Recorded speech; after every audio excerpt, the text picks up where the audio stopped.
सराम में भारतीय जनता पार्टी मंडल पछाद द्वारा आगामी विधानसभा चुनाव के मद्देनजर रखते हुए मिशन रिपीट के तहत ग्राम सभा से विधानसभा तक का थीम लिए 2 दिवसीय कार्यशाला का आयोजन किया गया, जिसके दूसरे दिन प्रदेश खादी बोर्ड के अध्यक्ष पुरुषोत्तम गुलेरिया ने विशेष रूप से शिरकत की। इस अवसर पर कार्यकर्ताओं को टिप्स देते हुए उन्होंने कहा, मोदी जी की कृपा से मेरे खाते में 18,775 रुपए है। आपको पता कहते हैं ये ब्रांच खुली थी पीएनबी की। मेरे फादर यही काम करते थे जो मैं कर रहा हूं, यही बैठते थे जहां मैं बैठा हूं। मेरे पिताजी के हाथ में उस बैंक का पीएन आया था और वो लड्डू दे गया था। उसके बाद 10 साल तक जीवित रहा मेरा बाप, लेकिन मेरे बाप ने कभी उस बैंक में झांक कर देखा। ये सड़क के आर पार का डिस्टेंस, कोई ज्यादा डिस्टेंस नहीं। वो सोचता रहता होगा कि अंदर बैंक में नोट कैसे रखते होंगे, कैसे गिनते होंगे। बैंक में इसलिए नहीं झांकने की हिम्मत की उसने होगी क्योंकि जेब में तो पैसे थे नहीं, 1,000 रुपया कैसे बचेगा। लेकिन भला वो मोदी का, और आज से कहते हैं 6-7 महीने पहले इस बैंक का मैनेजर जहां आप बैठे हैं बेंच पर, उस बेंच पर बैठा।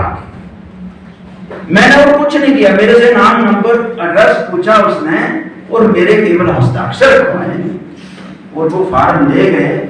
आज मैं जो कुछ बचा पाता हूँ, 100 बचा, 50 बचा, 60 बचे, मैं उसमें जमा कर देता हूँ। 18,775 रुपए मेरे खाते में। मुझे भी फर्क है कि मैं देश के निर्माण में अपना योगदान दिया, ये फर्क। और उससे भी बड़ा कमाल वो उन खातों ने, ये जो किसान सम्मान निधि, ये जो गैस की सब्सिडी, ये जो दूसरे तीसरे जितने भी हमें लाभ मिल रहे हैं,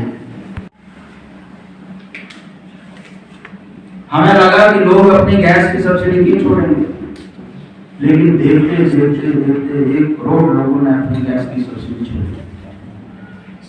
मन से आह्वान किया प्रधानमंत्री जी, और देखते देखते देखते 6 करोड़ का लक्ष्य लिया था। आज 8 करोड़ से ज्यादा गैस के मुफ्त सिलेंडर, गैस के कनेक्शन उज्ज्वला योजना के माध्यम से और गृहिणी सुविधा योजना के माध्यम से देश की माताओं बहनों को हमारी सरकारें दे चुकी है। कल्पना करिए जरा उन 8 करोड़ परिवारों की जिनको सीधी सीधी सहायता, चाहे हमारी केंद्र की सरकार हो चाहे प्रदेश की सरकार हो, उनके माध्यम से।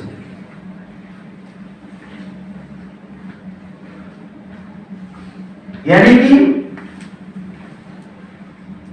सरकारों को, पार्टियों को अलग से सोचने के ऊपर यदि मजबूर किया है किसी ने, उनका नाम है नरेंद्र मोदी। यानी कि अंत्योदय का विकास किस तरह से हो, इस सरोकार की योजना है। इस सरोकार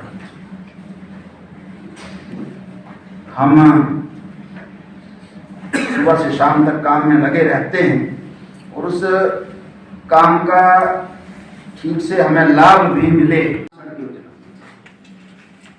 उससे पहले क्या होता, कांग्रेसियों ने ऐसे दिमाग में भर के रखी थी चीज की जी पहले सड़क बनेगी, फिर 15-20 साल तक वो जरा सेट होने में लगेगा, उसको एकदम पक्का कर दिया, फिर तो वो खराब हो जाएगी।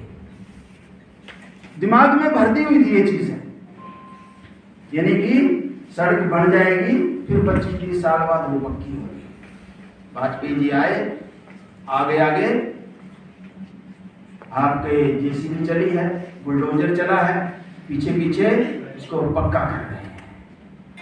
गांव को पक्की सड़कों से जोड़ा। क्यों जोड़ा? क्योंकि गांव में मेरे देश का गरीब रहता है, उसकी समस्याओं का हल करना है, अंत्योदय का उत्थान करना है। ऐसी योजना शुरू। प्रधानमंत्री स्वरोजगार सृजन योजना नरेंद्र मोदी जी ने शुरू। और मैं तो ये कहना चाहता हूँ कि हमारे डिपार्टमेंट के माध्यम से, खाद्य बोर्ड के माध्यम से आप लोग आइए, उसमें मैं न्योता देना चाहता हूँ इस योजना को बताने से। सेल्फ एम्प्लॉयमेंट जनरेशन के लिए बहुत अच्छी योजना है, इससे अच्छी योजना कुछ नहीं है स्वरोजगार की। उसमें बहनों के लिए भी बहुत से काम हैं, और वो चाहे कोई अनपढ़ हो, चाहे कम पढ़ा लिखा हो, चाहे अच्छा पढ़ा लिखा हो, चाहे स्किल्ड हो, चाहे अनस्किल्ड, सबके लिए ऐसी योजना है। और छोटी छोटी हम गांव को सुदृढ़ करेंगे ना। ये धोबी, मोची, लोहार, कुम्हार, सुनार, बढ़ई, कोई टेंट वाला, कोई ठेकेदार, जो बेचारे अच्छे, कोई मैकेनिक है, मान लो गैरेज में काम कर रहा, 10 साल हो गए काम करते करते, अनपढ़ है टोटल, लेकिन ऐसा स्किल्ड हो गया है, चाहे 4 व्हीलर हो चाहे 2 व्हीलर हो, वो चुटकियों में ठीक करके देता है, लेकिन जेब में पैसा नहीं है उसके, अपना गैरेज खोलना चाहता है। प्रधानमंत्री जी ने बोला कि मेरी योजना का लाभ 35% साथ में सब्सिडी भी देंगे, उसको पहले ट्रेनिंग भी देंगे फ्री में। कोई गरीब व्यक्ति है, उसकी मां बीमार है, उसका भाई बहन बीमार है, जेब में पैसे नहीं है, मेहनत मजदूरी करके परिवार का गुजारा करता है। बीमारी ऐसी है जिसमें लाखों का खर्चा है। एक तरफ मां है और एक तरफ उसके पास या तो मकान है या 4 खेत है। मजबूर होते थे उन 4 खेतों में 3 खेत में बेच दूंगा, मकान को गिरवी रख दूंगा, लेकिन अपनी मां का इलाज करूंगा। ऐसे एक नहीं हजारों उदाहरण हैं देश में। लेकिन उन गरीब लोगों की चिंता किसने की कि आपका इलाज सरकार करेगी, मैं करूंगा। नरेंद्र मोदी जी ने कहा, आयुष्मान भारत जैसी योजना चला के हिमाचल ने 2 कदम और आगे बढ़ के हिमकेयर योजना, 5 लाख तक का इलाज मुफ्त करवाएगी सरकार। हर घर में जाके करना चाहिए। कई बार ऐसा होता, भारतीय जनता पार्टी का कार्यकर्ता ऐसा सोचता है कि जितना स्तर मेरा है ना सोचने का, उतना ही स्तर इस आम वोटर का, उतना स्तर होगा, उसको भी सब कुछ पता ही होगा। ऐसा नहीं होता भैया। कहते हैं ना कि पहले कहते थे ना कि जेकी का कुएं में डाल, लेकिन हम तो राजनीति पार्टी में है ना, हम ऐसा कहेंगे फिर कैसे चलेगा। इसलिए हम कहते हैं नेकी कर और कान में डाल। कान में डाल उनके जिनका भला आपकी योजनाओं के माध्यम से हो रहा है, जिनका भला आपकी सरकारें कर रही है, उन बातों को बताना पड़ेगा ना। बताने नहीं पड़ेगा, बार बार दोहराना पड़ेगा। पार्टी पॉलिटिक्स बीच में ले आते हैं, कांग्रेसी बड़े माहिर हैं इन कामों में। भाई यार कमाल है, तेरा तो बाप कांग्रेसी था यार, तेरा तो दादा कांग्रेसी था, ये तो धर्म परिवर्तन हो जाएगा, ऐसा हो जाएगा। तुमको समझाना पड़ेगा कोई कांग्रेस बीजेपी से लेना देना नहीं। कौन सी सरकार आम जनता के लिए काम कर रही है, वेलफेयर के लिए काम कर रही है, उसके साथ चलना चाहिए। उसके साथ चलने में ही धर्म है, ये समझाना पड़ेगा। इसमें हम अक्सर संकोच कर जाते हैं।